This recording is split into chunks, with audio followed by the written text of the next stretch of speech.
Hello दोस्तों, कैसे हो आप सब। आपका अपने channel Haryana MRI Hindi classes में स्वागत है। तो दोस्तों, आज मैं आपको बताने जा रहा हूँ एसआई ज्वाइंट के बारे में, यानी कि सैक्रिलिक ज्वाइंट के बारे में। सैक्रिलिक ज्वाइंट की एमआरआई कैसे होती है। तो दोस्तों, ये देखो अपना स्काउट आ गया है सैजिटल का। सैजिटल के स्काउट पे कॉर्नर की प्लानिंग कर देंगे। तो इसके बारे में एक बार मैं बता देता हूँ कौन से सीक्वेंस लेते हैं। पहले सैजिटल T2 लेंगे। सैजिटल T2 के बाद कोर की सीक्वेंस लेंगे, core shutter, core T2, core T1। उसके बाद लेंगे एक्सियल T2 और एक्सियल T1, यानी कि अपनी 6 सीक्वेंस हो जाएगी। टोटल 6 सीक्वेंस ही लेंगे। तो दोस्तों देखो, अपना कॉर्नल की स्काउट आ गया है। तो इसके बाद मैं सैजिटल का प्लान कर देता हूँ। ठीक है, सैजिटल की planning same as it is होती है एल स्पेन की प्लानिंग करते जैसे। इसका थोड़ा FOV मैंने बढ़ाना पड़ेगा क्योंकि इसका FOV कम है। ठीक है, एज इट इज जैसे हम प्लानिंग करते हैं, मतलब एल स्पाइन की, वैसे ही हम इसकी प्लानिंग कर देंगे। इसकी एक स्लाइस बढ़ा देता हूँ, जिससे 10 स्लाइस कर देता हूँ। अच्छे से इसका फैट कटर वगैरह लगा देता हूँ ताकि अपनी स्पाइन ना कटे। फैट कटर थोड़ा सा आगे ही रखेंगे। ठीक है, तो मैंने इसकी सब प्लानिंग वगैरह कर दी है। तो दोस्तों, मैं आपको बता देता हूँ थोड़ी सी पोजीशन के बारे में। पोजीशन इसकी कैसे करते हैं कि जैसे एल स्पाइन की पोजीशन होती है अपनी, जो नाभि होती है सेंट्रल लाइन से, कोयल के सेंट्रल लाइन से 2-3 उंगली नीचे होती है। ठीक है, यानी कि 3-4 इंच मान के चलो नीचे होती है। तो इसमें भी ऐसे ही करेंगे। एसआई ज्वाइंट में जो अपनी सेंटर लाइन होती है वो नाभि अपनी सेंटर लाइन से ऊपर होगी, 3-4 इंच ऊपर होगी। ठीक है, ये ध्यान रखना है। नाभि को 3-4 इंच ऊपर रखते हैं। तो ये अपना T2 की इमेज आ जाएगी। ठीक है, तो ऐसे हम इसकी प्लानिंग होगी जो पूरी की पूरी हम एंगल दे के करेंगे, यानी कि एंगल देना ज़रूरी होता है इसमें। एंगल के हिसाब से ही करेंगे, यानी कि ओब्लिक में लेंगे। ओब्लिक एंगल मीन्स ओब्लिक में लेंगे। तो इसकी प्लानिंग ओब्लिक होगी और इसका इंटरवल और थिकनेस कम होगा क्योंकि ज्वाइंट की एमआरआई कर रहे हैं। तो ज्वाइंट में थिकनेस और इंटरवल थोड़ा ठीक ही रखना होता है, ज़्यादा इंटरवल नहीं रख सकते। ठीक है, तो ये अपनी सेज T2 की इमेज होगी। इसके बाद हम कोर शटर की प्लानिंग कर देते हैं। कोर शटर की प्लानिंग ये अपनी, देखो मैंने पहले ही कहा था कोर शटर की प्लानिंग हम एंगल देके करेंगे। एंगल देके ही हमने प्लानिंग करनी है। देखो ये अपना एंगल दिया हुआ है, नहीं तो सीधी होती इसमें स्लाइस, सीधी नहीं है स्लाइस, ये टेढ़ी स्लाइस है, यानी कि अपना ओब्लिक है। ये ओब्लिक प्लानिंग है, ओब्लिक प्लानिंग ही लेनी है। सैजिटल के बाद जो भी प्लान करेंगे हम, वो सभी की सभी ओब्लिक होंगी। एक बार मैं इसको स्काउट को हटा देता हूँ क्योंकि स्काउट का इसमें कोई काम नहीं है। जिसमें ओब्लिक प्लानिंग होती है उसमें स्काउट का काम नहीं होता, क्योंकि स्काउट हमें नहीं बताएगा कि ये कहाँ तक कवर करेगा। तो इसको हटा देता हूँ मैं। ठीक है, ओब्लिक प्लानिंग कर दूंगा मैं इसमें अच्छे से, इसको रोटेट वगैरह करके अच्छा एंगल देके। ठीक है दोस्तों, तो इसका FOV भी अच्छा रखना है अपने को। FOV वगैरह कम नहीं होना चाहिए अपना। ठीक है, ये स्लाइस वगैरह भी अपनी हो गई। और इसमें देखो मैंने इंटरवल और थिकनेस कम किया हुआ है। इंटरवल और थिकनेस मैंने पहले ही बताया था, ज्वाइंट का केस है। तो ज्वाइंट के केस में मतलब हम इंटरवल और थिकनेस कम रखेंगे। ठीक है दोस्तों, तो ऐसे इसकी प्लानिंग कर देंगे। तो इसकी एक बारी मैं बता देता हूँ इसमें मतलब क्या क्या इसकी दिक्कत होती है, ऐसे ज्वाइंट क्यों करवाते हैं। इसमें गाउट हो जाता है। गाउट मतलब देसी हिसाब से हम बोलते हैं, जिसको गठिया वगैरह बोल देते हैं, वो जाती है। या नियोप्लाज्म हो जाता है, यानी कि सॉफ्ट टिश्यू वगैरह हो जाता है, यानी कि देसी हिसाब से हम जिसको गांठ बोल देते हैं या रसोड़ी वगैरह बोल देते हैं, ऐसा कुछ होता है। या इन्फ्लामेशन वगैरह हो जाती है, सूजन वगैरह हो जाती है। ये अपनी देखो कॉर्नल स्टर की प्लानिंग करके मैंने स्टार्ट कर दिया है, हो जाती है, उसके लिए हम यूज करते हैं। अब एक्सियल T2 की प्लानिंग कर रहा हूँ मैं। देखो ये एक्सियल T2 की मैंने बोला था कि हमेशा एंगल ही देंगे।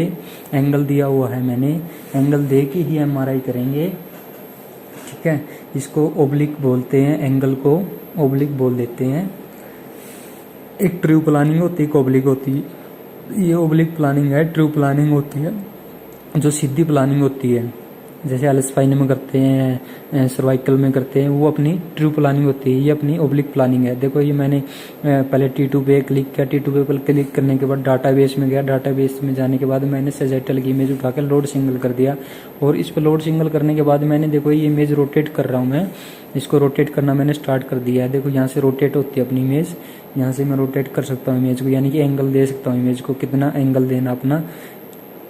ठीक है, इसमें ऐसा तो दिखेगा नहीं कि कितना एंगल है, अपने अंदाजे से ही होगा। ठीक है, कि कितना एंगल है। इसमें ऐसा नहीं लिखाएगा कि कितना एंगल हो गया, सिर्फ अपने को अंदाज़ा ही होगा कि इतना एंगल अपना हो गया अंदाजे से ही। ठीक है, तो अपनी ये देखो एक्सेल T2 की प्लानिंग हो गई है। तो इसको स्टार्ट करने के बाद मैं क्या करूँगा कि एक्सेल T1 की प्लानिंग कर दूंगा। देखिए अपनी स्पाइन मैंने दिखा रहा था। ठीक है, थोड़ा सा नीचे करके मैंने इसको स्टार्ट कर दूंगा और उसके बाद मैं एक्सेल T1 की प्लानिंग करूंगा। ठीक है, तो एक्सेल T1 स्टार्ट कर दिया मैंने इसको। देखो स्टार्ट करने के बाद एक्सेल T1 पे क्लिक करूंगा, ये स्टार्ट हो गया अपना। स्टार्ट होने के बाद एक्सेल T1 पे क्लिक करके इसको T2 की पोजीशन नहीं बना देंगे, डाटाबेस में जाएंगे। डाटाबेस से हम सैजेटल की इमेज उठाएंगे और लोड सिंगल कर देंगे। लोड सिंगल करने के बाद हम कॉपी पेस्ट भी कर सकते हैं या अपने हिसाब से भी इसकी प्लानिंग कर सकते हैं। एक ध्यान रखना कि FOV ज़्यादा रखना है इसमें। हम स्पाइनी में FOV कम रखते हैं, तो इसमें थोड़ा FOV ज़्यादा रखना है और प्रीसेट भी हटाना है। इसमें प्रीसेट का कोई काम नहीं है, क्योंकि इसमें हम ओब्लिक प्लानिंग ले रहे हैं। ओब्लिक प्लानिंग में प्रीसेट का कोई काम नहीं होता। ठीक है, तो उसके देखो मैंने एक बार कॉपी पेस्ट भी कर दिया, लेकिन मैं अपने हिसाब से अलग से इसकी पोजीशन बना देता हूँ। जैसा मेरे को अच्छा लगता है उसके हिसाब से मैंने इसकी पोजीशन बना दी है। थोड़ा सा एंगल और दे दिया मैंने। ठीक है, पोस्टीरियर साइड में इसका एंगल मैंने दे दिया है। ये अपना एंगल दे के मैंने इसको स्टार्ट कर दिया है। ठीक है, इसको स्टार्ट कर देता हूँ मैं।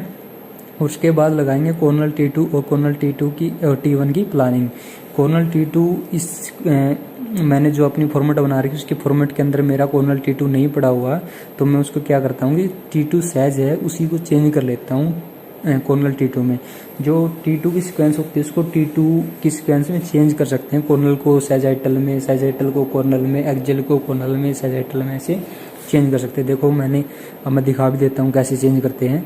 देखो यहाँ पे नीचे सैज लिखा हुआ है, सैज को मैं कोर में चेंज कर दूंगा। अपना ये कॉर्नल की सिक्वेंस बन गई है। ठीक है, फिर वही डाटाबेस में जाऊंगा मैं। डाटाबेस में जाने के बाद सैजाइटल की इमेज उठाऊंगा, इनको अनलिंक कर देता हूँ। अनलिंक करने के बाद सैजाइटल की इमेज उठाऊंगा। सैजाइटल की इमेज उठा के लोड सिंगल कर दिया मैंने। लोड सिंगल करने के बाद मैं क्या करता हूँ कि इसकी वही same as it is copy कर देता हूँ। पहले तो मैं प्रीसेट को हटा देता हूँ। प्रीसेट को हटाने के बाद मैं इसकी शटर की कॉपी कर लूँगा। शटर की जो इमेज है ये स्लाइस बढ़ा देता हूँ। एक मैं स्लाइस कम, इसमें 20 स्लाइस कर देता हूँ मैं। और इसका FOV तो ठीक है, इसका FOV ये पहले ही बढ़ा हुआ है। तो इसकी थिकनेस इंटरवल भी मेरे को कम करनी है। इंटरवल कम कर देता हूँ मैं, 5 mm कर देता हूँ, 5। ठीक है, हो गया। और ये येलो आया हुआ है, इसको मिटाने के लिए मैं TR बढ़ा दूंगा। इसका TR बढ़ाने के बाद अपना लिमिट ग्राफ से चेक कर सकते हैं कि अपना TR कितना लेना है। ठीक है, अभी T1 की प्लानिंग कर रहा हूँ मैं। T1 की प्लानिंग भी एज इट इज कॉपी कर लेते हैं कॉर्नल T2 की, क्योंकि मैं तो कॉपी नहीं करता, लेकिन यहाँ पे सिखाने के लिए कि जल्दी अपनी कैसे MRI करनी है तो यहाँ से कॉपी कर लेते हैं। देखो कोर शटर की भी कॉपी कर सकते हैं या कोर T2 की भी कॉपी कर सकते हैं। कौन सी कॉपी कर लो, कॉपी हो जाएगी अपनी। ठीक है दोस्तों, तो ये अपनी मैं इसको बाद में इसको स्टार्ट कर देता हूँ।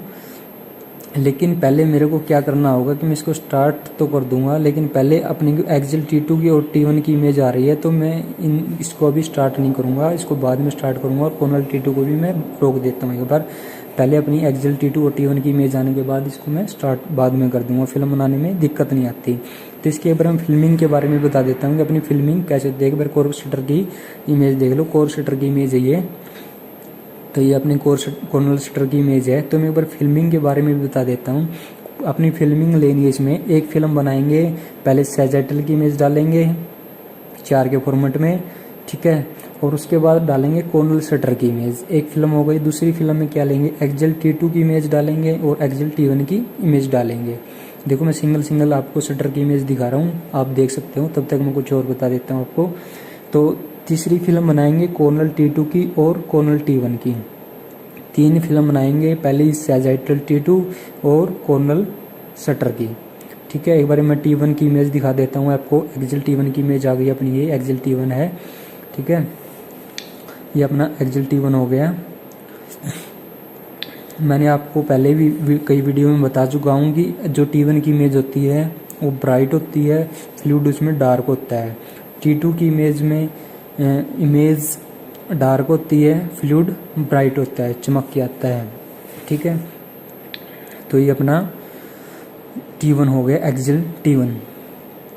इसके बाद मैं इनको कोनल T2 और कोनल T1 को स्टार्ट कर देता हूँ, ठीक है। इसको मैं एक बार आपको फ़िल्टर लगा के भी दिखा दूंगा। फ़िल्टर की इमेज होगी अपनी, ये फ़िल्टर लगा दिया मैंने, विंडो सेट वगैरह सब कुछ कर दिया मैंने, और ये अपनी T1 की इमेज हो गई।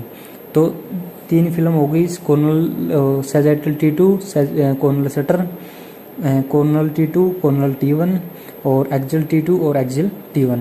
3 इमेज और 3 फिल्म देंगे हम, ठीक है। हर उसमें 3 ही देते हैं। स्क्रीनिंग और कॉन्ट्रास्ट में ऊपर नीचे होती है। स्क्रीनिंग होती है तो उसकी एक स्क्रीनिंग है तो एक फिल्म और अलग अलग होती है, किसी में 2 भी देनी पड़ती है, किसी में 1 में भी काम चल जाता है।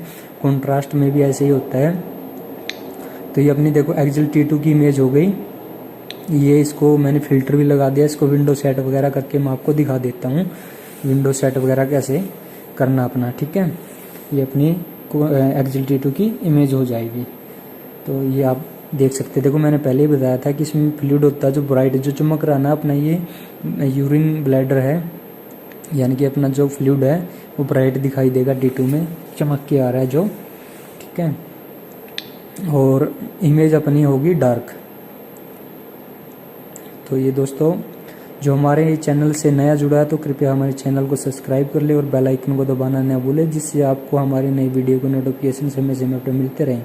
और दोस्तों लाइक कमेंट करना न भूला करो, कम से कम हमें प्रोत्साहन मिलता है वीडियो बनाने में, आगे अच्छा कंटेंट लेके आने में।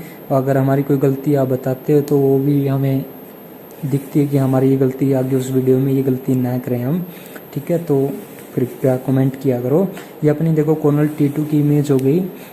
ये कोनल T2 है अपना, ये कोनल T2 हो गया, ठीक है दोस्तों। ये कोनल T2 की इमेज है। तो दोस्तों चैनल को जितना भी हो सके शेयर वगैरह भी किया करो, क्योंकि देखो जितना आप चैनल को प्यार दोगे, जितना अच्छा होगा तो इतना ही अच्छा कंटेंट वगैरह मिलता रहेगा आपको, क्योंकि उससे खुशी होती है। हमारा चैनल मतलब ज़्यादा वो होता है तो अलग खुशी होती है। ये अपनी कोनल T1 की इमेज हो गई। तो ये अपनी नोनो की फॉर्मेट में मैं एक बार दिखा देता हूँ आपको कि अपनी कैसे हो जाएगी। तो ये अपनी पूरी SI ज्वाइंट की MRI होगी। मैंने आपको 6 स्कैन्स के बारे में बता दिया है, पूरी 6 स्कैन्स हो गई अपनी। फिल्मिंग वगैरह के बारे में मैंने बता दिया आपको, ये T2 की स्कैन्स अपनी, ठीक है दोस्तों। तो मिलते हैं आपको नेक्स्ट वीडियो में। आज के लिए इतना ही, नमस्कार दोस्तों।